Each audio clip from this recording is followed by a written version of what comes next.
The vast emptiness of space stretched before the Horizon *, Earth's premier exploration vessel.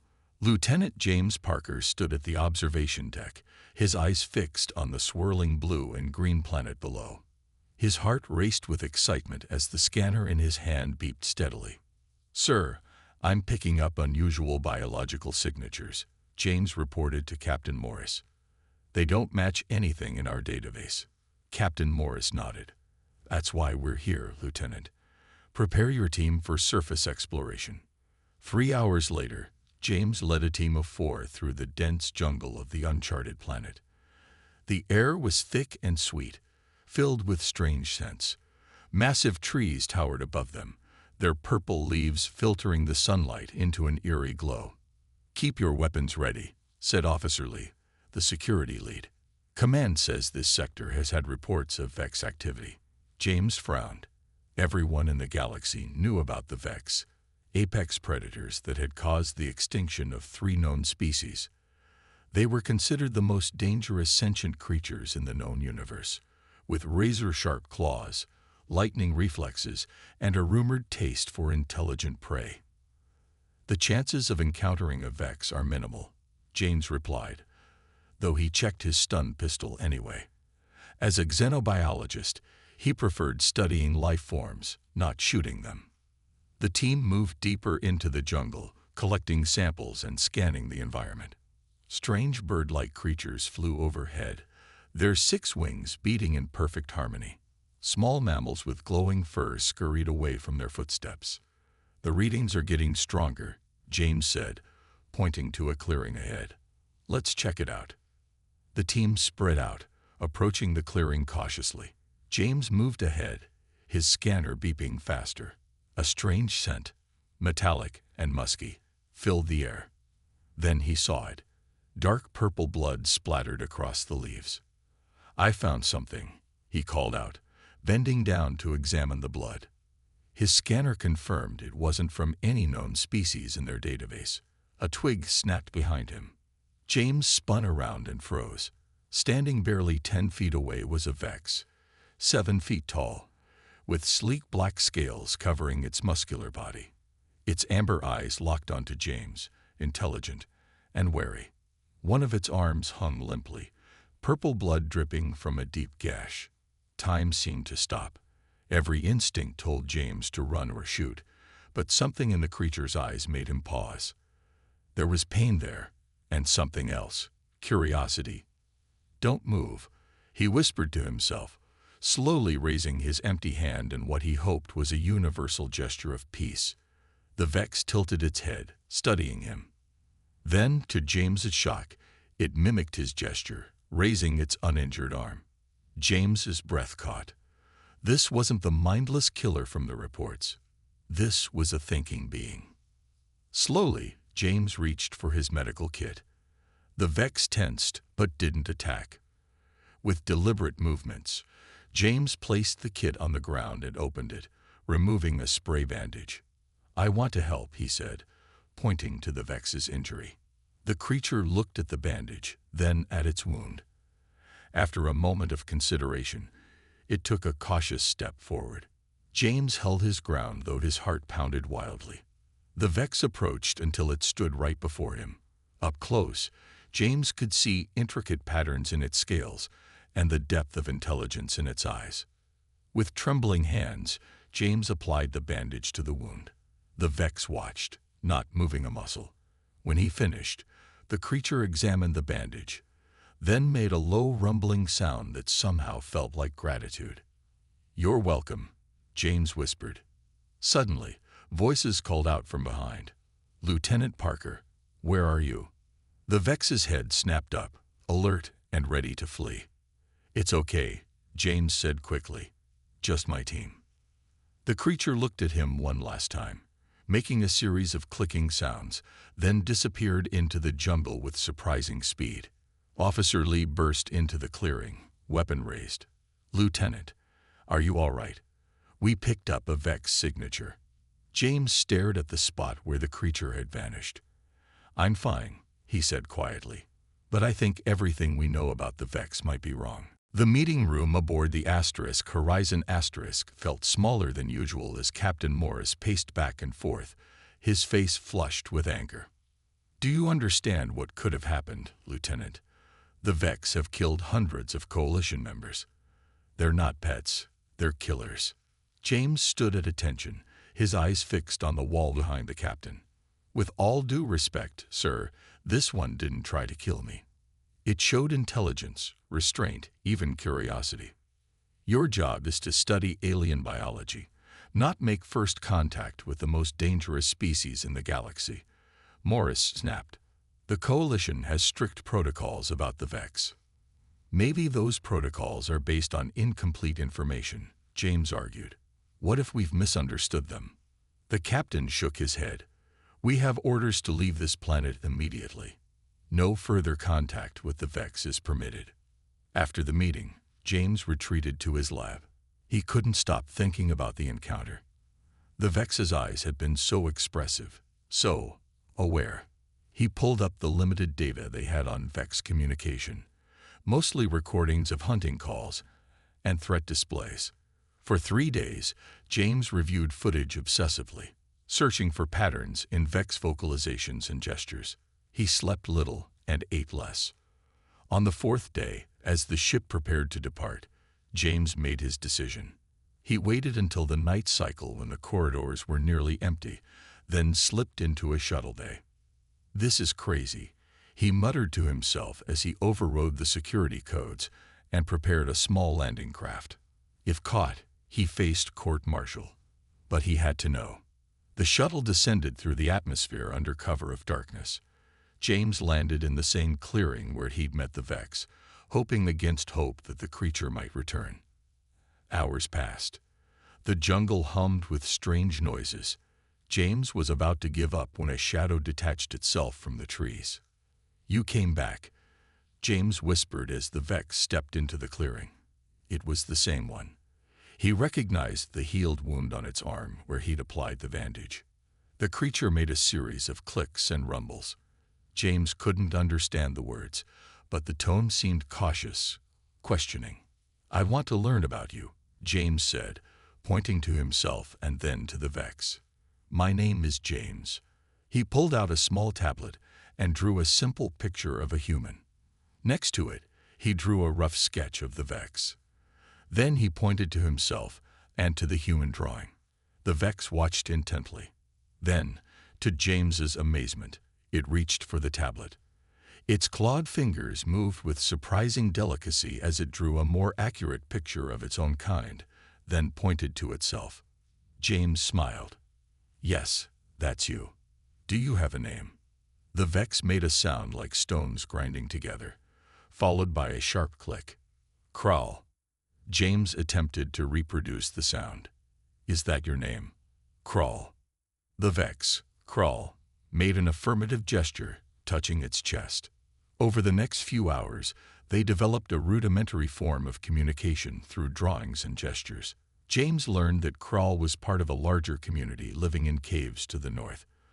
He also discovered that the Vex had a written language, which Crawl demonstrated by scratching symbols into the dirt. As dawn approached, James's communicator buzzed. The Horizon had noticed the missing shuttle. "I have to go," he told Crawl, standing reluctantly. "But I'll come back." Crawl seemed to understand. It drew something new on the tablet, a map showing a location deeper in the jungle, then made a gesture that James interpreted as an invitation. Just as James was about to leave, his communicator crackled with an emergency broadcast. "Attention all Coalition vessels. This is Admiral Blackwood. A Vex cleansing operation has been authorized for Planet XB7. All exploration crews must evacuate immediately." James looked at Crawl in horror. "They're coming to kill your people." Crawl tilted its head, not understanding the words but clearly sensing James's distress. "I won't let them," James promised, a plan already forming in his mind. "But first, I need to understand you better. I need to see your home." The jungle grew denser as James followed Crawl through terrain no human had ever traveled. Sweat soaked his uniform, while strange insects buzzed around his head. Twice he nearly lost his footing on the slippery ground, but each time Krell's reflexes saved him from falling. "Thanks," James said, accepting the strong clawed hand that pulled him up a steep embankment. "How much farther to your settlement?" Krell pointed to a distant mountain range, then held up 3 clawed fingers. 3 hours. Great, James sighed, checking his communicator. No signal. Perfect for staying hidden. Terrible for keeping tabs on the approaching coalition fleet. They continued their journey in companionable silence, until Krell suddenly froze. The Vex's scales rippled. A warning sign, James had learned. Something was wrong. Krell pulled James behind a massive tree trunk and pointed skyward. Through gaps in the purple canopy, James glimpsed the unmistakable outline of a coalition scout ship. His stomach dropped. They were beginning their survey already. "We need to move faster," James whispered. Krell nodded, understanding the urgency if not the words. The Vex led him off the path into even thicker vegetation, moving with silent efficiency. An hour later, they reached a river with water that glowed faintly blue. Krell gestured for James to wait, then disappeared into the underbrush. Minutes later, the Vex returned with handfuls of red berries, which it crushed and smeared across James' exposed skin. "What are you doing?" James asked, wrinkling his nose at the strong smell. Krell pointed to the sky, then made a cutting motion across its throat. "This masks my scent from their sensors," James realized. Smart. They waded into the river, the cool water offering welcome relief from the heat. Halfway across, Krell stopped and tapped James's shoulder, pointing downstream.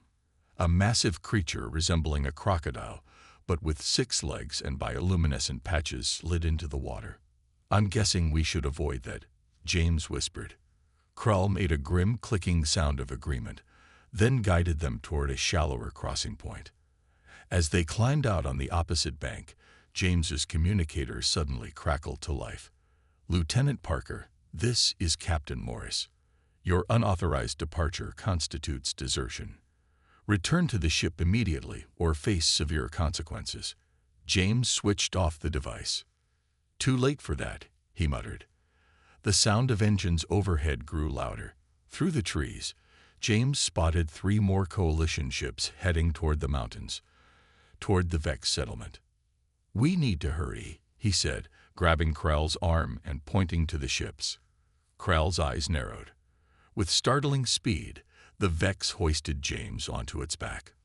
"What are you?"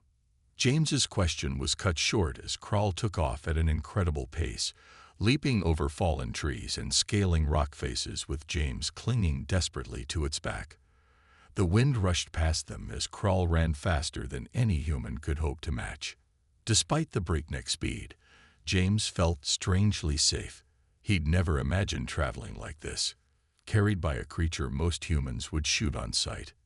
20 minutes later, Krell slowed and gently set James down. They had reached the edge of a clearing. Beyond it, nestled against the mountainside, lay the Vex settlement. James gasped. Instead of the primitive caves he'd expected, he saw a complex of structures built into the rock face. Vex of various sizes moved about with purpose. Some carried tools, others tended to gardens of strange plants. Young Vex played in a central area under the watchful eyes of adults. "It's a civilization," James whispered. "A real community." A loud boom shook the air. Coalition ships appeared over the mountain, dropping toward the settlement. Alarm calls echoed across the clearing as Vex rushed to gather their young. Krell made an urgent series of clicks and growls. Other Vex turned to look at them, at the human in their midst. Some reached for weapons. "Wait," James shouted, stepping forward with his hands raised. "I'm not with them. I'm here to help." The largest Vex, decorated with intricate metal ornaments, approached them. It looked from Krell to James, then to the approaching ships. Krell spoke rapidly, gesturing to James, and then to the sky. The elder Vex studied James for a long moment, then nodded. "What did you tell them?" James asked. Krell drew 2 simple figures in the dirt, A human and a Vex, standing side by side against a common enemy. James nodded. Yes, together. The Vex elder, whom Kral introduced as Mox, led James into a chamber carved deep within the mountain. The walls were covered with intricate symbols and drawings, their written language, far more complex than James had imagined. "This is amazing," James said, studying the markings. "Your people have a rich history." Kral nodded and pressed a clawed hand against one section of the wall. To James's surprise, the stone illuminated from within, revealing images that began to move and shift. "You have technology," James gasped. Mox made a series of clicking sounds that Kral translated through gestures and drawings. The story unfolded before James's eyes. The Vex had once been peaceful explorers with their own fleet of starships. Their original homeworld, depicted as a beautiful planet with twin moons, had been destroyed when a nearby star went supernova. The survivors had scattered across the galaxy, seeking new homes. But wherever they went, their frightening appearance and natural hunting abilities caused other species to attack them on sight. Over generations, the Vex grew more aggressive, their society shifting toward defense and survival. "You weren't always predators," James said softly. "You became what you needed to be to survive." Kral nodded, pointing to images of coalition ships attacking Vex settlements on various planets. The pattern was clear. The Vex only struck first after repeated persecution. "The coalition has been hunting you," James realized. "And they've been lying about it." Outside, the sounds of ships grew louder. They didn't have much time. James pulled out his data recorder. "I need to document everything. The galaxy needs to know the truth." For the next hour, Mox and Kral showed James their community. He recorded their advanced agricultural systems, their schools where young Vex learned both hunting skills and scientific knowledge, and their extensive library of star charts, evidence of their past as space explorers. James was particularly moved by a memorial chamber containing relics from their lost homeworld. The reverence with which the Vex treated these items spoke volumes about their capacity for sentiment and memory. "You're not just survivors," James said to Kral as they examined an ancient navigation device. "You're preservers of your culture." Kral made a sound that James had come to recognize as agreement, then led him to a communications chamber. Here, several Vex worked at stations that reminded James of Earth technology from a century ago. Functional but outdated. "Can you send messages to other planets?" James asked. Kral nodded but made a gesture indicating limited range. An idea formed in James's mind. He activated his communicator, bypassing the standard channels to access a private frequency. "This is Lieutenant James Parker calling Admiral Reed of the Horizon *. Emergency Protocol Delta 79. Static filled the air. Then a cautious voice responded. "Parker, where the hell are you? The entire coalition fleet is looking for you." "Sir, I'm with the Vex in their settlement. They're not what we've been told. I'm sending you data now. Please review it before the attack begins." "Parker, this is madness." "Sir, with respect, the coalition has been systematically eliminating an intelligent species based on lies. The Vex were space travelers once. They only became aggressive after being hunted across the galaxy." There was a long pause before Admiral Reed replied, "Send the data." James attached his recordings to the transmission and sent it through. While waiting for a response, he turned to Kral. "I need to learn more words in your language," he said.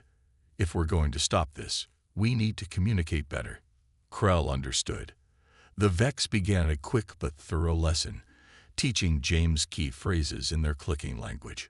James's scientific mind quickly grasped the patterns, and within an hour he could form basic sentences. "Friend," James said in the Vex language, the word emerging as a series of clicks and a low rumble. Kral's eyes widened in surprise. Then the Vex repeated the word back to him, adding another sound. "True friend," Kral explained through gestures. James smiled. "True friend," he repeated. Their lesson was interrupted by the sound of an explosion in the distance. The coalition attack had begun. James's communicator crackled. "Parker," came Admiral Reed's voice. "I've reviewed your data. Some of our ships have halted their advance, but others are proceeding. Commander Blast refuses to call off the attack. You need to get out of there now." "No," James said firmly. "I'm staying with my friends." The ground shook as another explosion hit the outer defense perimeter of the Vex settlement. Dust fell from the ceiling of the communication chamber, coating everything in a fine gray powder. "We need a plan," James said, wiping grit from his eyes. "Fighting will only prove their point about Vex aggression." Krull made a series of rapid clicks that James now understood as a question. "What do you suggest?" James thought quickly. "We need to show them who you really are. Not through my words, but through your actions." He turned back to his communicator. "Admiral Reed, can you patch me into the main coalition communication channel? I need to address all ships." "That's against every protocol we have," Reed replied, his voice crackling through static. "So is exterminating an intelligent species," James shot back. A long pause followed. Then, "You have 5 minutes. Make them count." James nodded to Krull and Mox. "I'm going to speak to all the coalition ships. I need your help to show them the truth." Outside, the attack paused momentarily as James's face appeared on the communication screens of every coalition vessel. "This is Lieutenant James Parker, Xenobiologist of the Horizon *. I am currently inside the Vex settlement, unharmed, and of my own free will." He took a deep breath. "Everything we've been told about the Vex is wrong. They are not mindless killers, but a displaced civilization with technology, culture, and history." James motioned for Krull to join him in the frame. Some gasps could be heard over the open channel as the imposing Vex appeared next to him. "This is Krull, my friend and my host. The Vex only became aggressive after their homeworld was destroyed, and they were hunted across the galaxy. I am sending visual evidence to support this claim." James transmitted images of the Vex community, their schools, their gardens, their technological achievements. He showed footage of young Vex playing together and elders teaching history through their illuminated wall records. "As you can see, this is not the behavior of mindless predators. The Vex deserve the same rights as any sentient species in the Coalition." Commander Blast's face appeared on a split screen. "Lieutenant Parker, you've obviously been compromised. These monsters have killed thousands of our people. One human's misguided sympathy doesn't change that." "Ask yourself why they attacked," James challenged. "Show me one instance where the Vex struck first, before being threatened or driven from their homes." "This discussion is pointless," Blast snapped. "All ships, resume the attack. Target the main settlement structure." The sounds of engines grew louder as several ships descended toward the mountain. "No," James shouted, but his voice was drowned out by the whine of weapons powering up. Suddenly, a new ship appeared on the horizon, the Horizon itself, positioning itself between the Coalition fleet and the Vex settlement. Admiral Reed's voice boomed across all channels. "This is Admiral Reed of Earth Vessel Horizon *. I am invoking Coalition Charter Section 7, which prohibits military action against potentially sentient species without full Council approval. Stand down immediately. You're protecting those monsters." Blast's voice was incredulous. "I'm upholding our highest laws," Reed replied calmly. "Lieutenant Parker's evidence is compelling enough to warrant a full investigation." Inside the settlement, James turned to Krull and Mox. "This is our chance. Will you meet with them? Show them you mean no harm." Mox considered for a long moment, then made a solemn gesture of agreement. James nodded. "Admiral Reed, the Vex leaders are willing to meet. Request permission to arrange a neutral ground conference." "Granted," Reed replied. "Commander Blast, order your ships to maintain position, but stand down weapons. The Coalition Council has been notified and is sending representatives." The tension in the air was thick as James led Mox, Krull, and 3 other Vex elders out of the mountain settlement. They walked slowly, deliberately, with empty hands clearly visible. Across the clearing, a shuttle landed. Admiral Reed emerged, followed by 2 coalition officials and a small security team with weapons pointed downward. James stood between the 2 groups, his heart pounding. This was unprecedented, the first formal meeting between humans, coalition representatives, and the galaxy's most feared predators. Admiral Reed, James said formally, "May I present Mox, chief elder of the Vex settlement." Reed stepped forward, his face betraying no fear.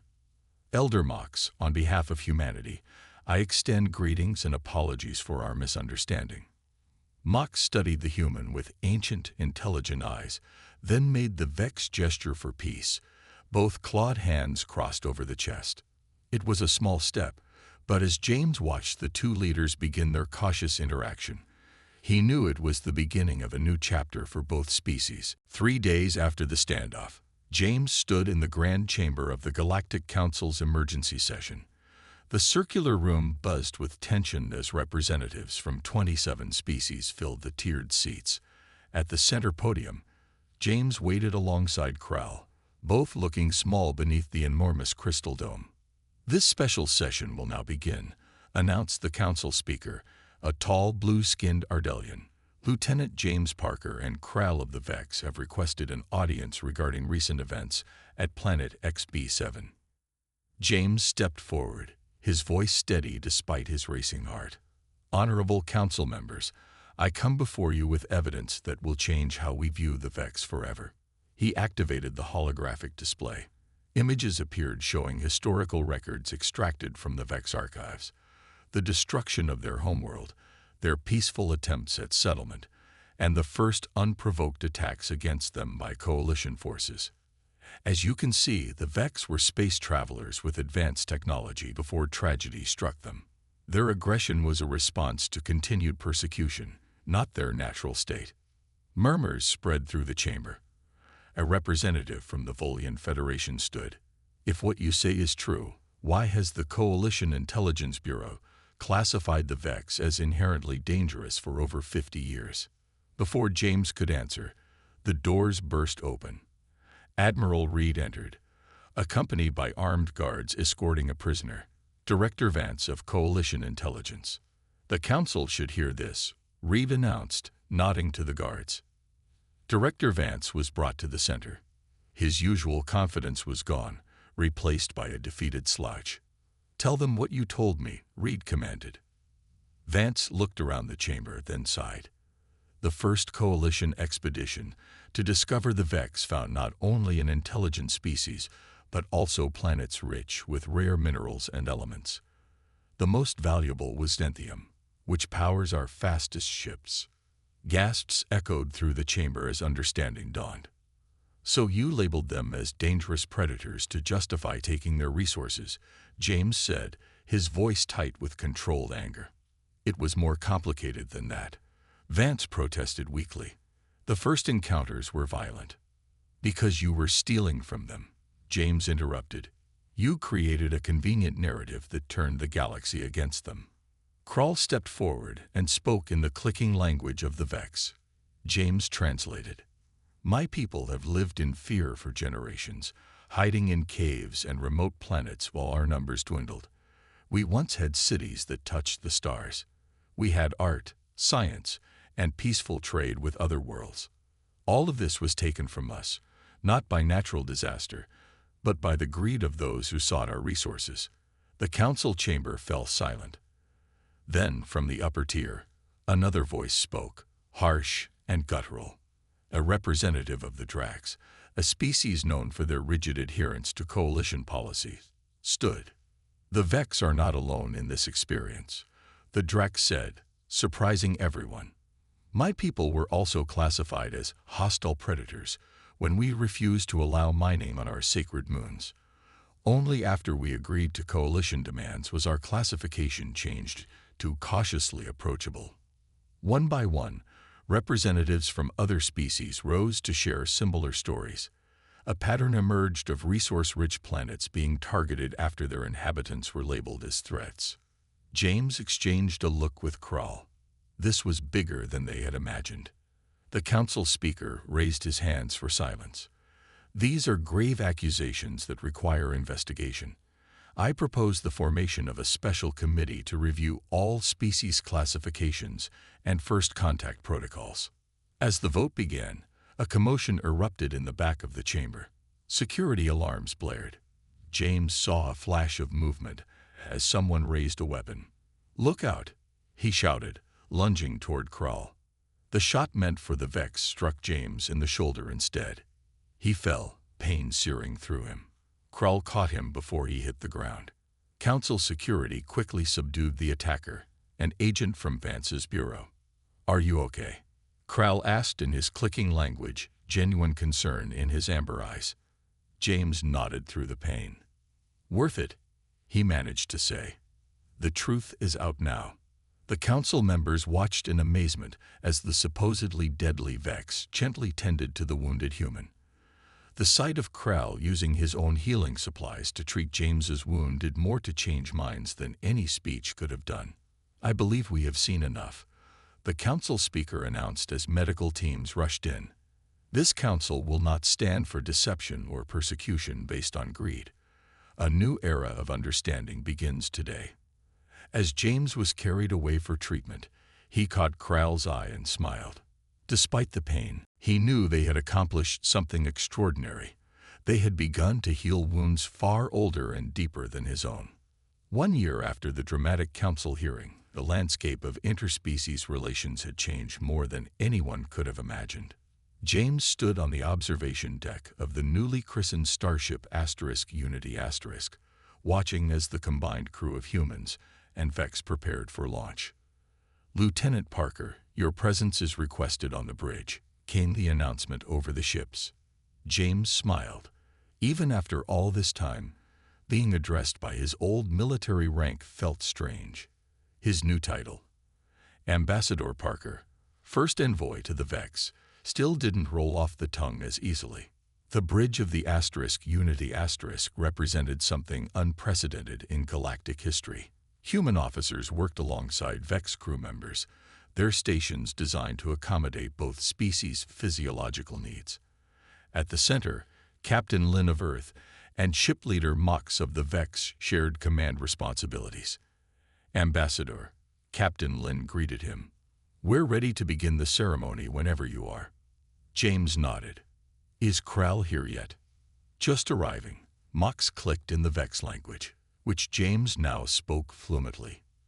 The doors slid open, and Krull entered. The Vex wore ceremonial markings on his scales, symbols of his new position as Chief Science Officer.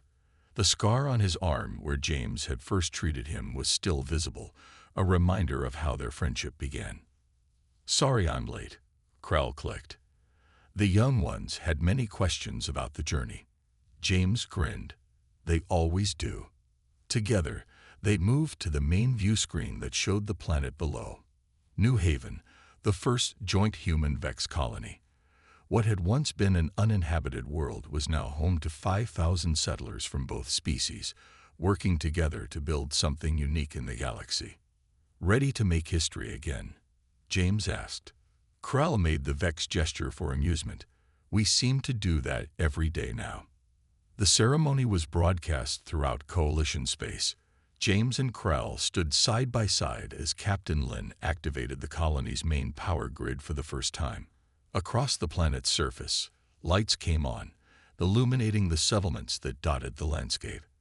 1 year ago, James began, addressing the cameras. Most humans believed the Vex were nothing but killers. Most Vex believed humans were their persecutors. Today, we stand together as partners in the greatest cooperative venture in recent galactic history. Krull spoke next, his clicks and growls automatically translated for the human viewers. "Our peoples have much to learn from each other. Humans have shown us how to trust again. We have shown them hunting and survival skills that helped us endure. Together, we are stronger than apart." The broadcast showed footage of the colony, human children playing alongside young Vex, scientists from both species working in joint laboratories, and the impressive defensive systems they had developed together. When the ceremony ended, James and Krell walked through the ship's hydroponics garden, a quiet place for private conversation. "The Council has approved our proposal," James said. "3 more planets previously classified as hostile indigenous life are being reassessed. The Talon and the Scree have both requested human Vex mediation teams." Krell made a thoughtful sound. "It seems our friendship has created a ripple effect." "More like a tidal wave," James laughed. "The Dracs have opened their borders for the first time in 50 years. Even the Volians are reconsidering their isolation policies." They stopped at a viewing port that showed the stars stretching endlessly before them. The Unity would soon jump to light speed, heading toward unexplored regions where they hoped to find other misunderstood species. "Do you ever think about that day in the jungle?" Krell asked. "When you chose to help instead of run?" James touched his shoulder where the Council chamber assassin's bullet had left a scar. "Every day, one small choice that changed everything." "Not small," Krell corrected. "The largest choice. To see beyond fear." A notification chimed on James's communicator. The ship was ready for departure. New stars waited, new worlds, perhaps new friends or challenges. But whatever lay ahead, they would face it together. "Ready for our next adventure?"